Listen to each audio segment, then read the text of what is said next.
semuanya, selamat datang di channel YouTube Indonesian MUA. Kali ini adalah video pertama kita, dan kita akan memberikan konten-konten yang seru untuk kalian semua. Dan untuk mendukung terus channel YouTube kita, jangan lupa untuk subscribe, like, komen channel kita.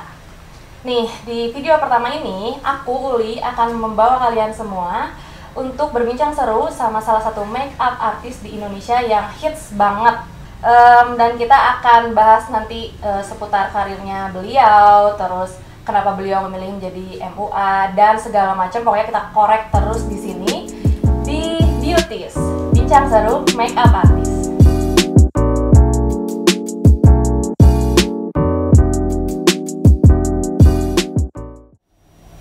Oke, sekarang saya sudah berada bersama Teh Nanat Nadia. Halo Teh Nanat, apa kabar? Baik, alhamdulillah. Iya, udah siap di interview? Siap. Ya, kapan Teh Nanat jadi MUA? Dan kenapa memilih jadi MUA? Aku jadi MUA itu udah berapa tahun ya? Udah 8 tahun yang lalu kali ya. Dari tahun 2013 sih, yang pas mulai bangetnya gitu. Terus kenapa memilih jadi MUA itu sebenarnya iseng banget. Jadi dulu itu aku kan kayak kerja kantoran biasa kan. Terus udah gitu ketika udah menikah entah kenapa kayak aduh pengen di Bandung gitu kan. Tapi kayak di Bandung kerja apa ya gitu, kayak harus bikin sesuatu. Akhirnya waktu itu sebelum aku beneran jadi makeup artist itu aku tuh bikin kayak salon spa gitu dulu. Terus udah gitu aku bikin salon spa sama temen aku, si Iran kan, berdua gitu. Terus udah gitu kayak memang salon spa kita waktu itu nggak terlalu rame gitu kan. Terus kayak gimana ya caranya biar salon spa kita rame, gimana kalau kita jadi makeup artist aja gitu, kita belajar make up yuk gitu. Akhirnya aku sama temen aku itu kita belajar make up berdua, sama ada salah satu perias di Bandung juga kita belajar. Terus udah gitu akhirnya pas dari situ tuh ya udah gitu akhirnya kita jadi maksudnya kayak mengumpulkan makeup gitu segala macam. Terus udah gitu ya udah dari situ akhirnya belajar makeup dan mulai meniti karir jadi makeup artist gitu sih. Itu bener-bener permulaannya banget gitu. Dan akhirnya ternyata rezekinya bukan di Spondok Spa gitu ya. Ternyata rezekinya malah jadi makeup artist. Dari iseng itu ya? Dari iseng. Tapi memang sih sebenarnya awalnya banget ya, sebelum aku bener-bener kayak gue mau jadi makeup artist itu, aku tuh sebenarnya pengen jadi beauty vlogger. Bener-bener dari awal tuh pengen jadi beauty vlogger. Itu tuh pas aku masih kerja kantoran di Jakarta gitu, pengen jadi beauty vlogger. Abis itu kayak aduh gila nih, gue kurang konsisten gitu ya. Kan sebenarnya kalau misalnya jadi beauty vlogger gitu harus konsisten bikin video, konten apa segala macam kan. Kayak aduh nggak bisa. Akhirnya ternyata rezekinya bukan jadi beauty vlogger, malah jadi makeup artist. Sama-sama di bidang beauty tapi lebih ke makeup artist gitu. Iya. Terus klien pertamanya siapa nih? Klien pertama, kalau klien pertama siapa ya? Aku lupa ya kalau misalnya yang pertama banget siapa gitu. Cuman waktu itu setelah aku jadi makeup artist itu aku belum selesai belajar. Jadi aku total belajar makeup itu sekitar 3 bulanan. Terus udah gitu aku langsung ditawarin salah satu project sama temen aku. Jadi projectnya itu kita harus make upin di 30 kota. Jadi kayak apa sih? Kayak tour gitu. Kayak tour. Kan kalau tour gitu kan ada ada kayak talent-talent yang harus kita make upin. Aku make upin mereka gitu. Aku make upin mereka, terus udah gitu ke 30 kota gitu, ke 30 kota dan selama 7 hari berturut-turut. Seharinya tuh aku make upin bisa kayak 7-8 orang. Jadi kayak gila kan, kebayang dalam 1 tahun tuh aku udah make upin berapa orang gitu. Dan yang aku inget ya, kayak memori aku tuh orang-orang yang pertama aku make upin tuh mereka ini gitu. Memori aku tuh di situ. Itu kali yang paling berkesan. Yang paling berkesan banget karena itu bener-bener pertama aku baru belajar make up terus dikasih project sebesar itu. Iya. Untuk make upin talent-talent yang juga talent-talent ini jago banget make up gitu kan. Terus mungkin deg-degan kayak ya udah gitu. Jadi aku make upin mereka. Ya udah deh, akhirnya itu yang paling berkesan dan paling pertama sih menurut aku. Terus nih ya, modal awal Teteh sebagai MUA nih apa? Modal awalnya, selain les gitu kan pasti belajar. modal awalnya adalah kemauan. Kemauan guys. Modal awalnya itu sih sebenarnya, modal awal selain modal materi ya, materi itu uang les, terus udah gitu juga produk-produk make up itu sebenarnya adalah ya memang kemauan gitu, karena aku tuh belajar make up itu bener-bener dari nggak punya skill sama sekali, maksudnya kayak aku nggak tahu gitu, maksudnya gimana sih bikin alis gitu, gimana sih pasang bulu mata, gimana sih cara pakai foundation yang benar gitu kan. Tapi ya karena aku mau, se-passionate itu, se-eager itu untuk belajar, jadi ya bisa maksudnya bisa bertahan dan berhasil gitu. Jadi intinya niat aja ya pokoknya. Harus niat, harus mau, harus punya kemauan, harus mau belajar gitu. Karena ya itu dia gitu kan, kalau misalnya kita pengen jadi makeup artist gitu, udah gitu kita belajar sekali private, udah kita nanti lagi kapan lagi ya make upin gitu kan. Sebenarnya kalau jadi makeup artist nggak bisa kayak gitu, kamu belajar hari ini, belajar besok kamu make upin siapapun yang ada gitu, kamu make upin ibu kamu, tante kamu, teman-teman kamu, siapa gitu, nggak dibayar pun nggak apa-apa, pokoknya kamu harus terus memperlancar itu gitu, latihan terus gitu. Terus kesulitannya sendiri apa aja yang pernah dialami gitu, yang berkesan juga kayak tadi nih di 30 kota ya? Kesulitannya itu jadi makeup artist itu adalah harus bangun subuh. Harus bangun jam 2 pagi gitu kadang ya, kita bangun terus mandi gitu, terus gitu. Itu sih sebenarnya tantangan terbesar ya, karena kan kayak aduh gila bangun subuh tuh kan kebayangkan, cuman makin lama makin sini makin terbiasa sih itu.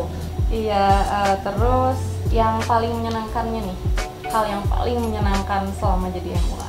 Hal yang paling menyenangkan selama jadi MUA adalah punya fleksibilitas gitu, karena jadi makeup artist tuh memang bener, kita selain jadi makeup artist kita bisa, maksudnya aku sebagai perempuan ya, aku kan juga punya anak gitu, kita bisa ketemu sama anak-anak kita juga lebih lama, lebih fleksibel, kita mau ngatur jadwal liburan juga lebih murah karena kan gak harus weekend, iya kan, bisa Selasa, Rabu, Kamis gitu kan, terserah kita gitu.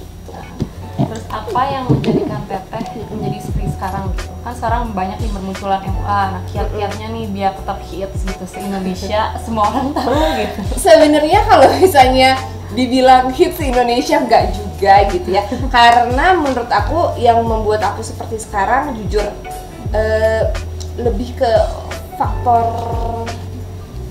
hoki juga sih menurut aku, karena aku tuh bener-bener mulai di saat yang tepat. Aku mulai di saat orang-orang belum pada jadi makeup artist, maksudnya belum banyak makeup artist waktu itu di Bandung, bener-bener baru sedikit banget. Terus udah gitu juga tren makeup artist belum yang heboh banget, terus makeup artist belum terlalu banyak yang goes to Instagram gitu. Jadi ketika aku dulu mulai bener-bener si Instagram ini tuh kayaknya baru hip-hipnya gitu. Jadi aku mulai di situ kayak wah dulu sih kayak TikTok sekarang gitu, kayak gampang banget dapat followers gitu kan. Di TikTok tuh kayak lo FYP sedikit bisa langsung 200.000 followers gitu. Jadi ya kalau ada sosial media baru kan selalu kayak gitu ya. Jadi ketika kita baru mulai terus begitu kita udah nyemplung duluan, followersnya bisa lebih banyak gitu. Aku juga kan sebagai makeup artist belajar terus dari dari tahun ke tahun gitu kan, upgrade skill, makin lama makin luas apa segala macam. Dan kalau misalnya kita punya hasil makeup yang bisa diperhitungkan gitu ya, maksudnya bisa diperhitungkan, bisa dilihat gitu, cukup diminati banyak orang gitu kan, itu juga akan bertahan dengan sendirinya. Makanya jadi makeup artist itu memang kita nggak boleh kayak oh iya misalnya gue udah ngerasa makeup gue udah bagus gitu, nggak perlu belajar sama siapa lagi, nggak boleh kayak gitu. Jadi kita harus terus belajar, harus terus upgrade, harus tahu tren terbaru apa, sehingga kita jadi jadi update terus gitu, jadi bisa hits terus dan mengikuti perkembangan zaman gitu. Karena makeup artist kan terus terus apa ya, terus bermunculan dari tahun ke tahun, sementara dari tahun-tahun ke tahun itu trennya beda-beda terus kan. Kayak nih menurut Teteh nih ya, penting gak sih buat makeup artist tuh punya ciri khas gitu? Kayak Teh Nanat misal ciri khasnya apa gitu, terus apa yang bikin orang tuh ngeh, oh ini pasti Teh Nanat yang make upin gitu.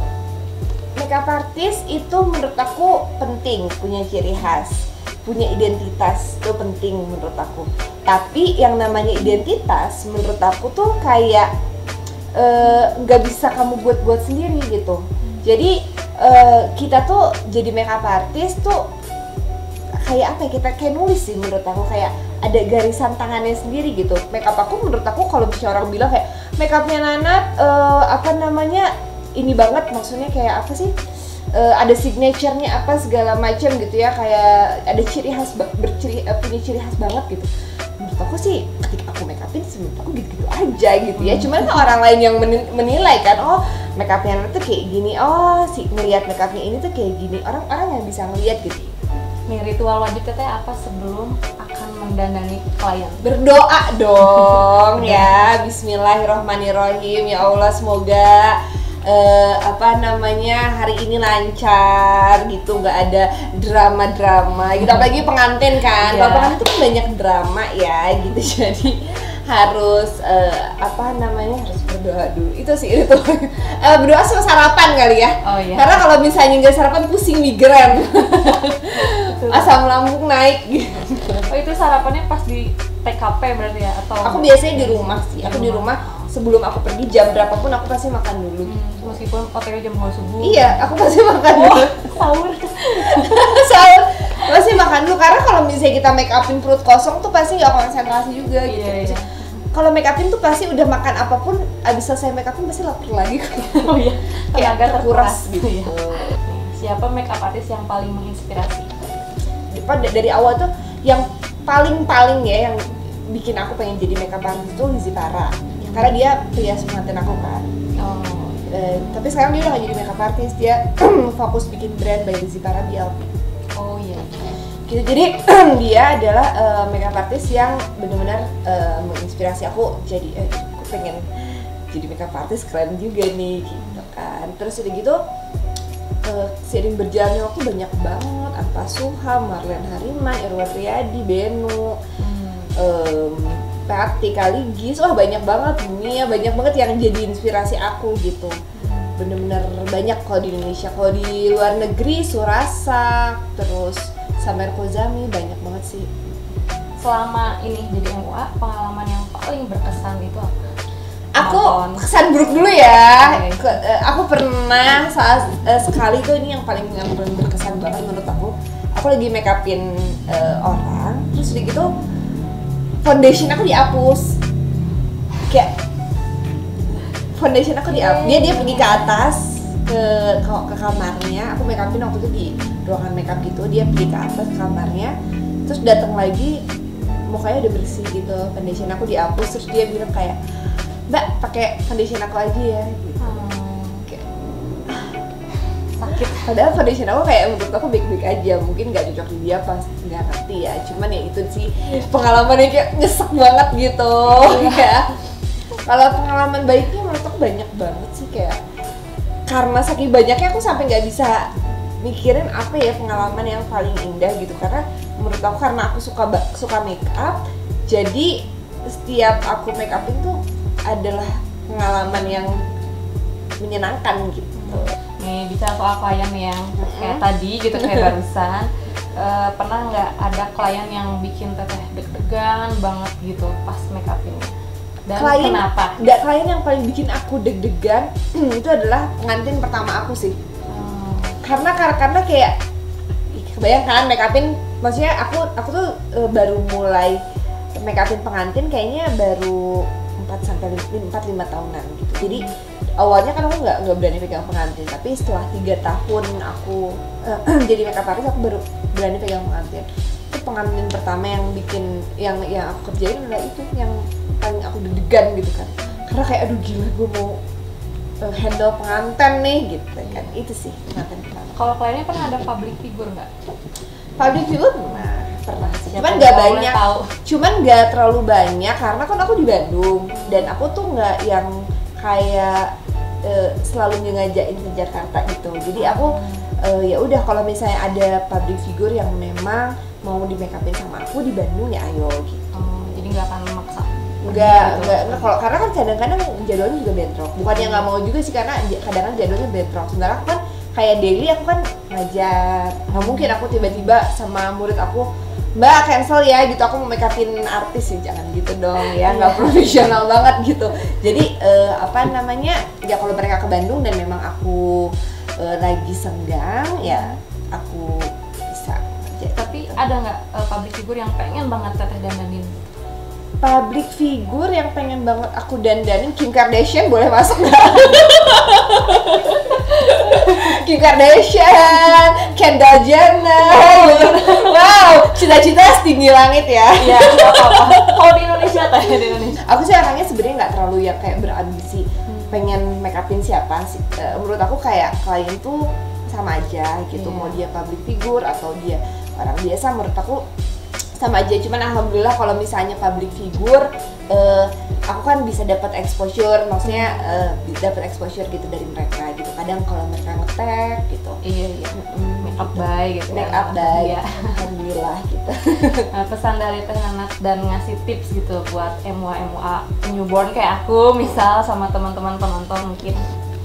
Tips untuk para makeup artist baru, menurut aku harus semangat ya, walaupun klise tapi beneran harus semangat. Belajar, jangan pernah bosan belajar, karena sekarang banyak banget ya platform untuk belajar gitu, dan banyak juga yang gratis gitu. Karena kita kalau misalnya makeup tuh ya jualan makeup gitu, bukan jualan personality, bukan jualan apa, yang jualan makeup tuh ya makeup gitu. Harus harus terus belajar, jangan pantang menyerah. Jangan, kalau misalnya kliennya masih dikit, jangan nyerah, karena pasti you will have that moment gitu, dimana kalian juga akan dilihat. Jadi jangan pantang menyerah, harus semangat, karena rezeki mah gak akan ketukar gitu. Amin. Oke deh, itu tadi pertanyaan terakhir. Makasih banget buat sama-sama. Udah mau diwawancara, udah mau menyediakan waktunya buat kita. Iya, sama-sama. Aduh, BTW nih ya, Teh Nanat cantik lihat asli loh. Aduh. Kalau misalnya di story, gue nggak pernah make up ini. Kebetulan ada tamu. Iya. Makasih udah menyaksikan Beauties Bincang Seru Makeup Artist.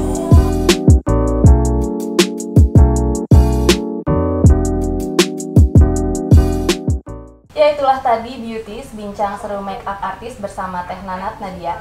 Semoga di video kali ini bisa bermanfaat dan memberikan inspirasi untuk kalian semua. Jangan lupa buat subscribe, like, comment our videos. Thanks for watching. Bye-bye.